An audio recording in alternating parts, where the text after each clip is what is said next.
Hey, what's up, everybody? It's been a while. It's been about 2 months since my last post, my last update on YouTube, and just want to give you guys an update on how everything's going. And got some really good news, and kind of want to rewind a little bit and go back. So my last post was probably about 60 days ago. When chemo first started, I think we were probably 3 rounds in, and I got pretty sick. One of the things with chemo drugs that I was on, and I was on AVBVD, which is a pretty potent chemo. Some people do chemotherapy and they don't lose their hair. Some people don't get nausea. Some people don't lose weight.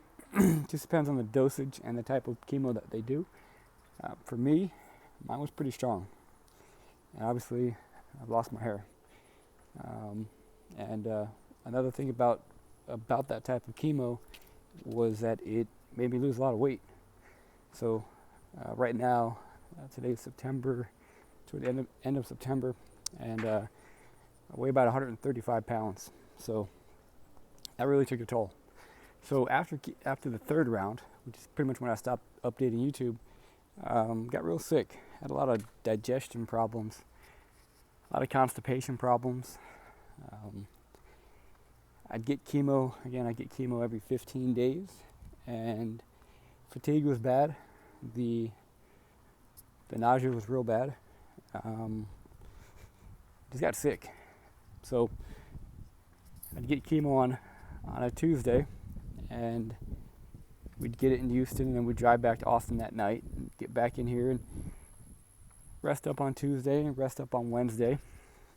And Thursday and Friday were pretty down days. Couldn't get out of bed. Just really wiped out. The problem with that is with the chemo stuff, nutrition became a problem because I couldn't eat. I would eat something and I'd get pretty constipated, and I actually ended up in the hospital twice because of it, because I couldn't digest food. Drugs made my digestive I can't say that word digestive tract slow down, and the food would just sit in my stomach, and I wouldn't go to the bathroom, so I'd be constipated for 4 days at a time. And with the constipation, I wouldn't eat because I was constipated, and then it just became a vicious cycle. So I wasn't eating, I wasn't getting any kind of drinking water, but not a lot of food. And so when you don't eat, your body gets weaker, and I got pretty weak. I got down to about 126, 127 pounds was my lightest, and that was after round like 4 or 5. So that was bad. And what would happen is I would go to get treatment, and I would come home, and I'd feel good, and I'd try to eat if I got chemo on Tuesday, I'd try to eat Tuesday night, eat Wednesday to get my some calorie intake in, and then that food would sit in my stomach, and then by Thursday I would stop eating, and then the constipation would set in, and I'd be down for about a week. 7 to 8 days I'd be in bed, and really wasn't good. Didn't know what to do, so there was times that I would sit there and just lay in bed and just be completely out of it, and it was bad, and the pain kicked in, and the pain was brutal. So the pain was stomach pain, abdominal pain, and it just lasted for days on days, and I couldn't walk. I couldn't sit in the car. I couldn't sit upright, so I'd have to lay down, and it was horrible. So for about 45 days, that was the cycle. I would get treatment, not be able to eat, be constipated, and then my intestinal tract would be compacted with all the food and stuff, so that would back me up. And the problem with that is that if your bowels are impacted, It could weaken your stomach intestinal tract and perforate your intestines, and potentially it could be fatal because you pretty much poison your body from the inside out. And we dealt with that for almost 2 months.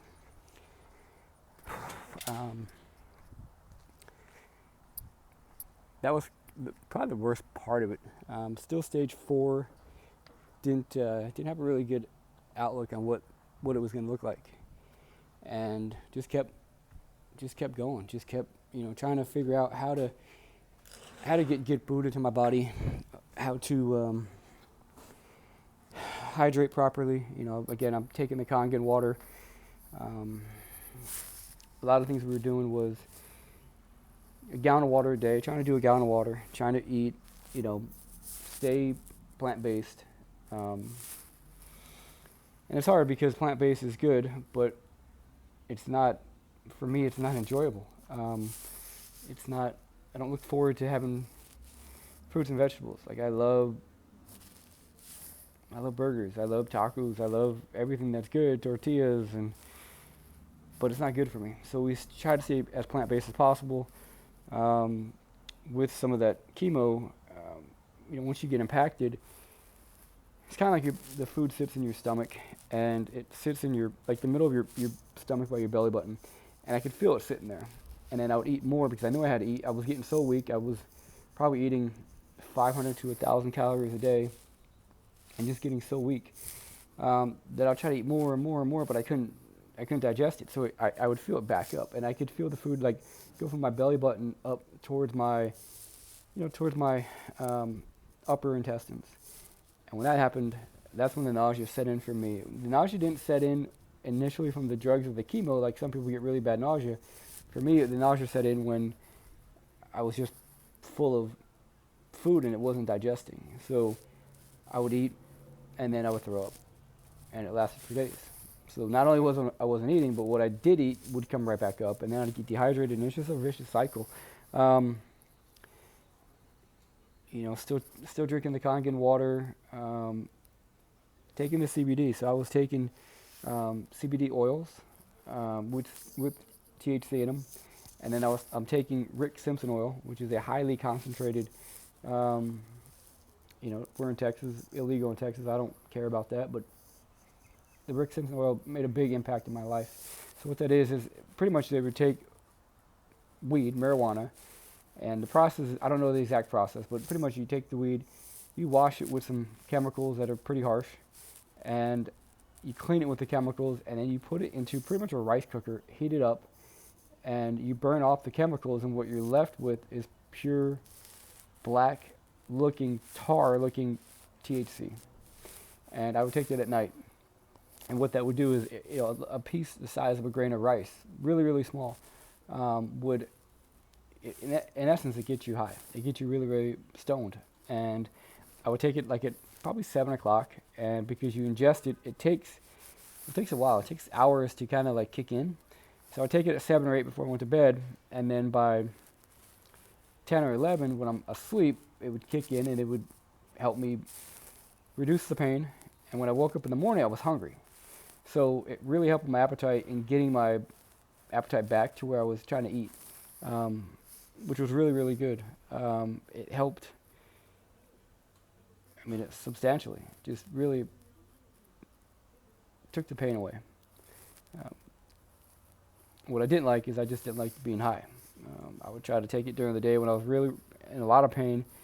I'm still trying to work and I'm still trying to answer phone calls, but when I took it during the day, it made me high. I got stoned, and I couldn't do math. I couldn't answer people's questions. I couldn't problem solve anything at work because I wasn't thinking clearly. And for those people that get, high, God bless you, man, because and still function, I couldn't do it. I can't do it. So that was a big part of it. And as I got weaker, and more impacted, like I said, it put me in the hospital. And they gave me a bunch of pretty much the stuff that you drink when you get a colonoscopy. It's like a liquid, and it just cleans you out, makes you go to the bathroom. And when I first went to the hospital the first time, they're like, here, try this, and you'll go in 20 minutes. You down this, you go to the bathroom in 20 minutes. Well, an hour and a half passed, and I still couldn't go. And they did some CT scans to see how impacted I was, and I had about 3 or 4 days worth of bowel movements just backed up in my intestines. We ended up doing an enema, which helped. Sarah actually gave me an enema at the house, and that helped a lot. But so that was pretty much June and July, and it was brutal. You guys, if you don't know me, I can't stand to sit still. We're getting our treatment in Texas, and we work in California. And to me, I needed to be out there. I felt like I needed to be out there. I needed to get back to some sort of normalcy. So at the height of being sick in July, we drove out to California and wanted to go see people. And that was a bad idea because the pain was severe. It was really, really bad, and I couldn't sit up. I had to lay down the whole time, and the vibration from the car of laying down, we put blankets and pillows down in the car, but the vibration, the constant being on the highway, made my stomach even worse. So when I got back, every time I go to MD Anderson to get treatment, they do your lab work and they draw blood and they check your white blood cells and your red blood cells. And my biggest problem that I was having for me personally, was my red blood cells were always low, which is expected. My platelet count was always kind of there, but it would dip, and they would talk about doing an infusion. But my white blood cells were always high, which is bad. I gotta sneeze. So usually with chemo, your white blood cells drop as well. For me, the white blood cells stayed high, and the problem with that is that your body's fighting an infection. So your white blood cells your body's working overtime trying to fight an infection. Well, the doctors, my oncologist, and the team didn't know where my infection was, and they couldn't find it. And they're like, hey man, they told me, hey Joe, like you have your white blood cells are really high. If you get sick, get an infection, you get a toe infection, you cut your toe, get an infection, it could kill you. Like, you really have to be careful. So part of that was just fighting the infection and not knowing what that was going to do. So every time the chemo would kick in, the white blood cells would increase, and it would just make my body that much worse. So that's what they just kept saying. They just kept saying, get your white blood cells down. And that was after round 6. So we did a PET scan after round 6, and get it, buddy. You're good. So after my 6th round of chemo, we did a PET scan, and the PET scan came back perfect. So mid-July, PET scan came back and no signs of cancer. So the cancer was gone. We were cancer-free in July, which is great. Got the first scan. Didn't really want to get too happy about it because it's cancer, and that's what this shitty ass disease does, is that you get it, it goes away, and then it comes back. So we did our PET scan, came back, and it was clear. It's like, good, that's great. Still continued chemo, and went home and was excited, but very just trying to be optimistic, but trying to be not count my chickens before they hatch too, because it's like, fuck, I don't really want to tell people that we're cancer free because it's not a real thing yet, and we're only 6 rounds into chemo. So did 6, came back, we did 7. And what really changed was I got on Miralax, I got on stool softeners, and kept juicing, kept drinking some water. My appetite changed, my taste buds were all jacked up. But the Miralax was a lifesaver. So what I did is I would take it in the morning. I would drink a smoothie in the morning because that's about the only thing I could digest, because solid foods, my body couldn't digest them. So we really got big on smoothies. So I drank the smoothies with Miralax, bowel movement every day. And it was like, holy crap, like this is working. Like Miralax is making my life,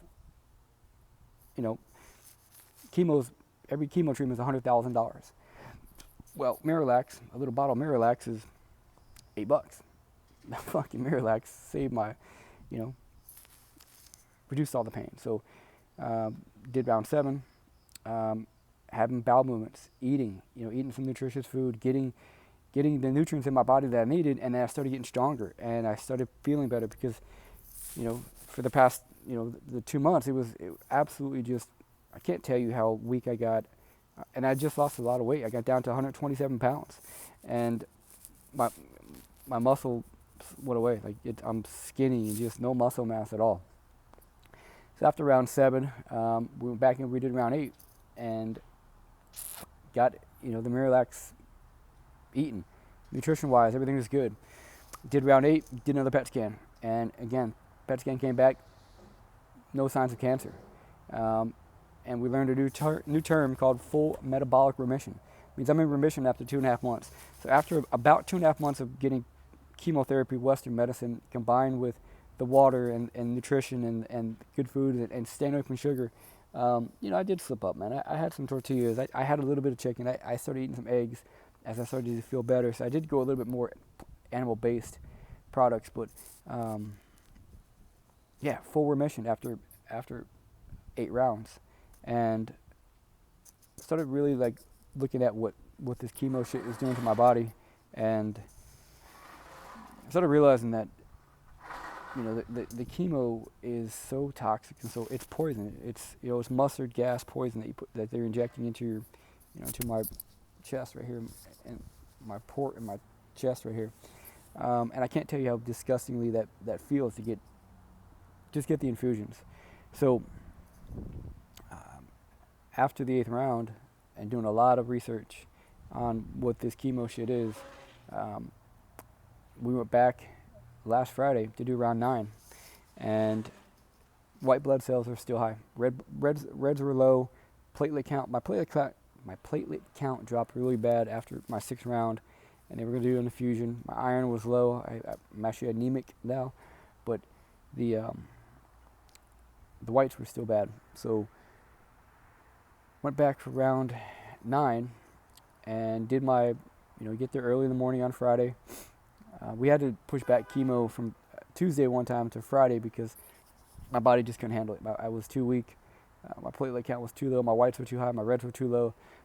So we couldn't do chemo, but just because of the condition of my body. So now I was doing chemo on Fridays. Went back last Friday and got to sneeze again. Got my lab work done first thing in the morning, and one of the greatest things about MD Anderson is, you go to get your blood drawn at say 7 o'clock in the morning. By 7:10, 7:15, you got all your results, and that's a full blood analysis. I mean, that's your red blood cells, your white, your magnesium, your iron, your LDH. All of your lab work comes back in 10 to 15 minutes, and it came back, and my white blood cells were normal. They're in the green range. My reds were back in the green range. My platelet counts were in the green range. Every concerning part of my lab work was in the where it needed to be. And when I saw that, I made a decision. And so I went before every round of chemo. We have usually either a 5-minute conversation or an hour-long conversation with the oncology team and my head oncologist, Dr. Lee, and so I went upstairs to see him, and he walked in, and he's a good guy, man. He's my age. He's 43 years old.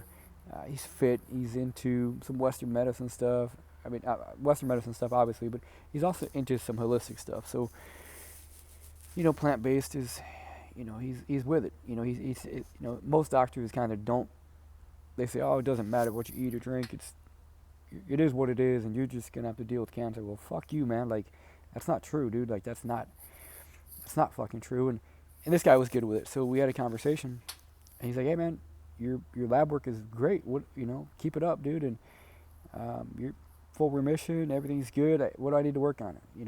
I weighed in. You weigh in all the time because depending on your weight, your chemo dose goes up and down. If you lose weight, they reduce the amount of drugs that they give you. So my weight was weighed in 134, Um, and he pulled it up and kind of looked at a lot of doctors that I've learned is that they go off for trends. So if you're trending in a certain direction, that's what they see. If there's an anomaly, like if you go back and you're trending in one direction and you go back and it spikes down or up, well, okay, why did it spike? What's up with that? What caused it to happen? So for me, I was trending down with my weight, and he's like, you're 134 today. Just work on your weight, Joe. Just kind of, what are you eating? If you're eating plant-based, you got to eat a lot of food. You got to eat a lot of food to get the calories and the protein. And that was concerning to him. But he's like, dude, your lab work is good. You're in remission. Go get your chemo. Go get your 9th round, and I'll see you in 2 weeks. And I said, what if I don't do it, man? And he started laughing. He said, what are you talking about? I said, what if I fucking don't do it? Like, what if I just stop chemo right now? If I'm in remission, why do I have to keep doing it? And our 5-minute conversation turned into a little over an hour conversation, and just told him what I was thinking. And what I was thinking was, if I'm in remission, the cancer is gone. It's been gone for over a month now. Why am I going to continue to subject myself to getting poisoned? Chemotherapy is in essence, it's mustard gas. It's straight, they're poisoning you. And I said, okay, so what is the odds of this cancer coming back? And if I stop at 8 rounds, completed 8 rounds, stop right now, what's the odds of it coming back? Less than 10%. Single-digit percentage that your cancer will return. So, all right, so what if I do all 12 rounds? What's the percentage? The percentage doesn't change. Once you're in remission for the most part. People are like, oh, well, you got to do 12 rounds to continue to stop the cancer out of your body. The cancer is gone. I'm in remission. Could there be a little bit more that they could kill if I got another round? Of course. I mean, I'm sure there is, but the reality is it's like snow. When the snow's gone, the snow's gone. It's not, or maybe that's a bad analogy, but you know what I mean. So the cancer is gone. I said, okay, now let's talk about chemo. What does that do to me? And, he said, it's poison. It increases your risk of getting another type of cancer later on in your life. And it also really increases the risk of, cardiovascular disease, kidney disease, liver disease. Your body is, trying to get the shit out of your body, and it's destroying your organs and your veins. And I said, okay, so what's the odds of, give me percentages as far as if I'm going to develop something else later in life. And, he really didn't give a number, but he said, it's likely. Yeah. I said, 50%, 80%? And he's like, yeah, it's up there. And I'm like, fuck, dude, like, okay, so we do math for a living. Less than 10% chance, single-digit percentage that the cancer is going to come back, or 70% chance I'm going to have a heart attack because of this, or my kidneys are going to fail, my liver is going to fail. It destroys your veins. I mean, my veins in my arms are shot because of all the injections and all the shit. I'm gonna take the odds. I'm gonna walk out right now.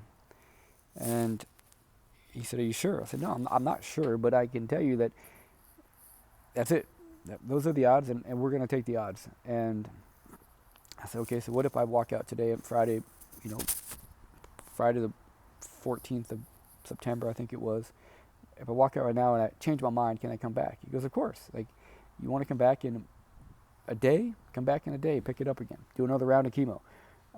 He did say, he goes, so there's a couple more things about making the decision to stop it. He's never had anybody voluntarily stop chemo before their 12th round. And, that just didn't make sense to me. I was like, how the hell can they tell you, to do 12 rounds? Like, from the beginning, you got to do 12 rounds of chemo. And that just sounded weird to me. Like, it's not like it's a baseball game.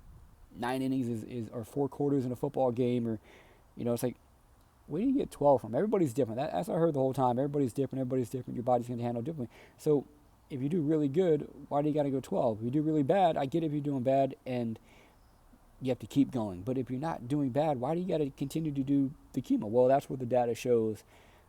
And I'm that crazy guy that's like, it's $100,000 a visit, um, minimum, just for the chemo, not including the blood work, the scans, all the other stuff that they're doing. Um, just the chemotherapy is $100,000. Um,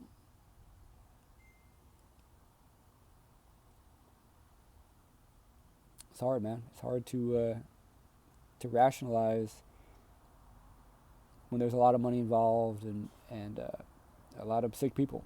So he said, you're the only person that's voluntarily walked out of chemo after 8 rounds. There's a lot of people that he said their heart will explode because they're not healthy. People have stopped because they're not physically able to continue. But you're the only person that I know that has stopped it after 8. And I said, well, you want to do a clinical trial on me? And he started laughing. He goes, yeah, dude, like I'm. So a couple more questions was, how often should I get another scan? Should I come back in, a monthly basis? He's like, we can answer all those questions as time goes on. Email me in the next couple weeks. Let me know what you want to do. If you're going to stop completely or if you just want to pick it up, the best thing for them, all the data that they have, is that you do 12 rounds in 6 months, and that's your schedule. So I still have the port in my chest. It's right here. Again, it's a pad under my skin. This is kind of bad lighting outside, but pretty much they cut me open. They put this pad in. They run a catheter up through here, and it drops into my carotid artery in my neck. Right. You can see that right there. That's the line. So they tap into your neck here, and then that carotid artery goes down and around, and it pretty much goes to your heart. So that's going to stay in. It can stay in for years. The only thing you have to do is I have to get it flushed out. So after the chemo is injected, and it goes in through here, and it goes up and down to your heart, when you're done with that infusion, they put it's like a blood thinner, and they inject that into the last thing you do before you go home, they inject that into your port, and then that blood thinner sits in the catheter so that it doesn't coagulate.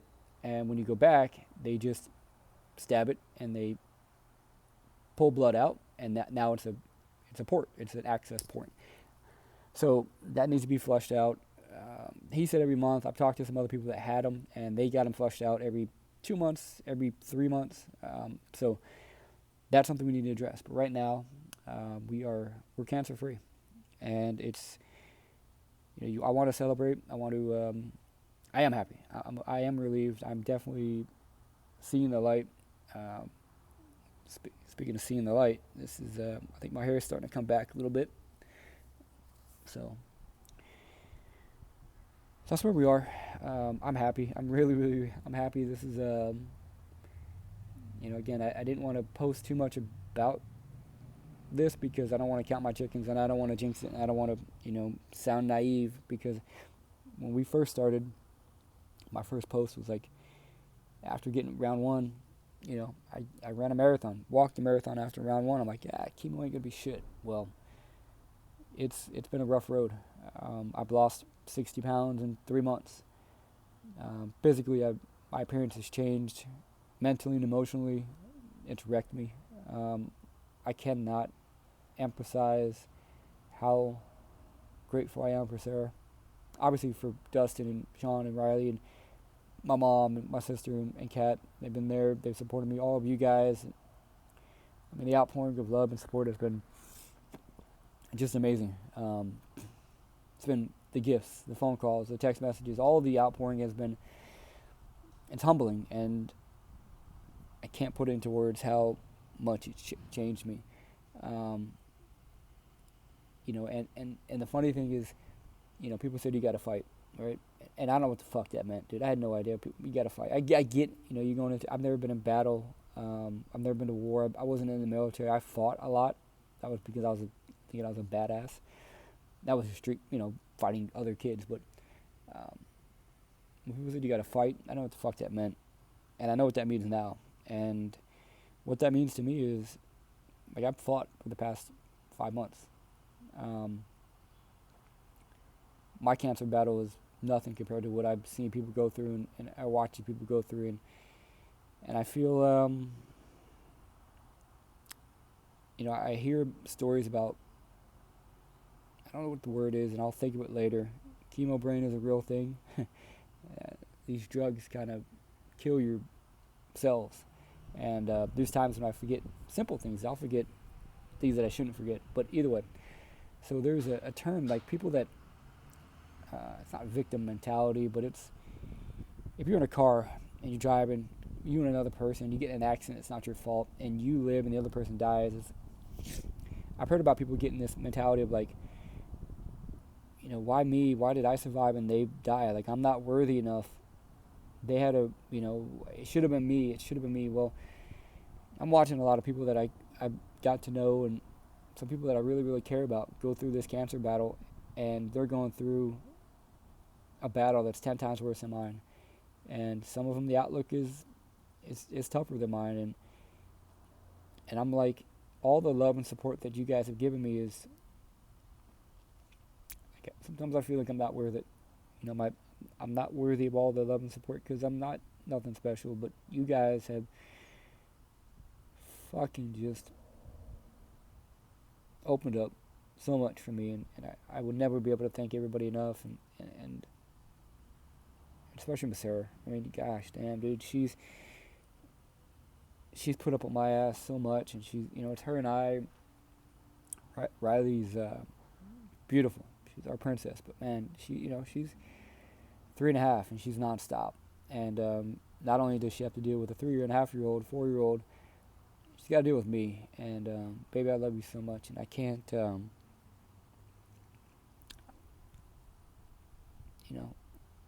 They say you got to fight, and like I said before, I didn't know what that meant. Well, you fight for 5 months for your life. My fight has turned into more, and then, they put you on a bunch of steroids, and I don't know if the steroids kind of fuck with your head too as well, but the fight's not over, and I'm so grateful to be able to be in remission, to know that we might be okay. Like, to go from stage 4, to be diagnosed in March with stage 4 cancer, and to be completely floored, like, just to be completely, like, there was no light. There was no, I could see the vision before. I could see the vision of Riley going to school. I could see her playing sports. I could see everything transpiring later on in our lives. Sarah and I, growing older together and traveling. I saw that I've always seen that. Like Dustin, I've always seen the vision for what I think life is going to look like. And for like 3 months, it was gone. It was dead. There was no light, and there was no hope. And the hope's coming back now, and that's so great that the hope's coming back. It's scary as hell because I don't want to lose that hope again. But the fight is insane right now because now it's like I'm ready to go back to work. That's all I want to do is go back to work. I want to grow this company so big. I want to take on our biggest competitors in Southern California, and I want to kick their ass. I love them. So if you're watching this, I love you guys. If you work for a competitor of ours, but I want to kick the shit out of you right now. And just see what we can do. So we're we're in the midst of COVID right now. I'm not vaccinated. Talked to my oncologist about that. And, he kind of said, just be careful. You're underweight. You're light. My immune system is getting stronger. We're taking a lot of supplements again. But